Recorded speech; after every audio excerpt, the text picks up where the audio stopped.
तो सर आप मेडिटेशन को कैसे डिफाइन करेंगे?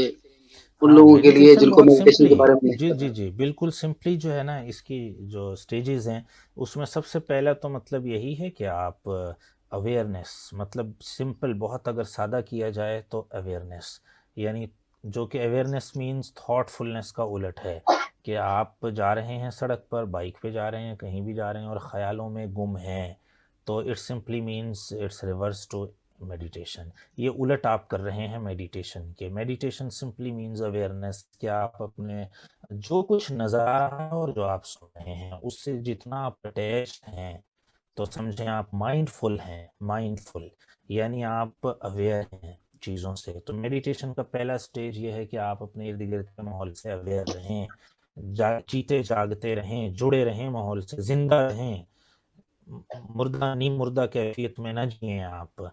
पहला स्टेज तो ये है कि आप अपने एनवायरनमेंट से रहें, और आप देखते हैं कि कितना फ़र्क होता है लोगों में, कि कोई बहुत ज़्यादा अटैच्ड है अपने एनवायरनमेंट से, अवेयर है, और कुछ को पता ही नहीं होता कि क्या हो रहा है और अपने ख्यालों में गुम रहते हैं। दूसरे स्टेज पर आप फिज़िकल अवेयरनेस है, कि आप बॉडी से, मूवमेंट से, मतलब अपनी को टांग हिला रहा है कोई तो हिलाया जा रहा है, हाथ हिला रहा है तो हाथ हिलाया जा रहा है, पॉइंट दबा रहा है तो दबाई जा रहा है, यानी वो अपनी बॉडी से अवेयर नहीं है कि वो क्या कर रही है, या सर खुजा रहे हैं तो खुजाए जा रहे हैं, उन्हें पता ही नहीं है क्या हो रहा है। ये मेडिटेशन के उलट हैं चीज़ें सारी।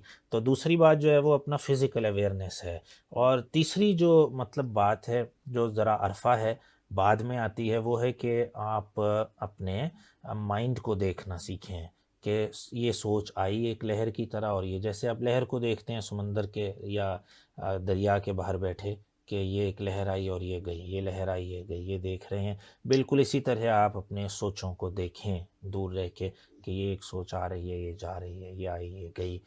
तो माइंड से थोड़ा सा फारनेस, दूरी पैदा कीजिए, क्योंकि माइंड जो है वो आपका सर्वेंट होना चाहिए, जिसे कि इंसान ने अपना मास्टर हुँ, बना लिया। तो मास्टर की तरह माइंड हमें चला रहा है, ऐसा नहीं, मतलब बलून माइंडेड नहीं, मंकी माइंडेड, हम इसे सूफीज़्म में कहते हैं कि हम मंकी माइंडेड हैं, कि एक से दूसरे जंप करते हैं, एक से दूसरे तीसरे ख्याल पर ऑटोमेटिक चल रहा है, हमारे कंट्रोल में नहीं रहा, यानी माइंड जो है, तो इसने रूल किया हम पर। तो इसका रूल ख़त्म करें, तो माइंड को देखें, ऑब्ज़र्व करें कि क्या ये कर रहा है क्या नहीं, थॉट्स। और आखिरी दर्जा तो वही है कि आप हार्ट की मूवमेंट्स को भी देखें, कि फीलिंग्स को, यानी अपनी क्या फ़ील हुआ, कैसे हो रहा है, ये मतलब जो दर्जा है, ये तो फिर वही का दर्जा है, चौथा दर्जा। एनलाइटन लोग यहाँ तक पहुँच पाए चौथे दर्जे पर।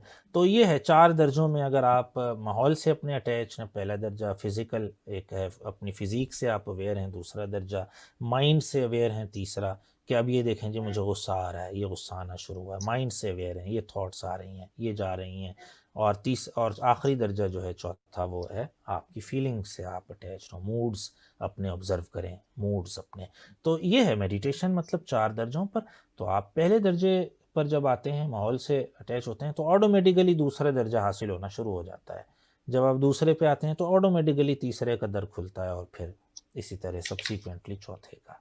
तो ये है मेडिटेशन, अवेयरनेस है, सिंपल मतलब अवेयरनेस, थॉटफुलनेस नहीं। सेंसेशन में आना मेडिटेशन है, सेंसेस में आना मेडिटेशन है मुकम्मल तौर पे। आउट ऑफ सेंसेस रहना इसका रिवर्स है।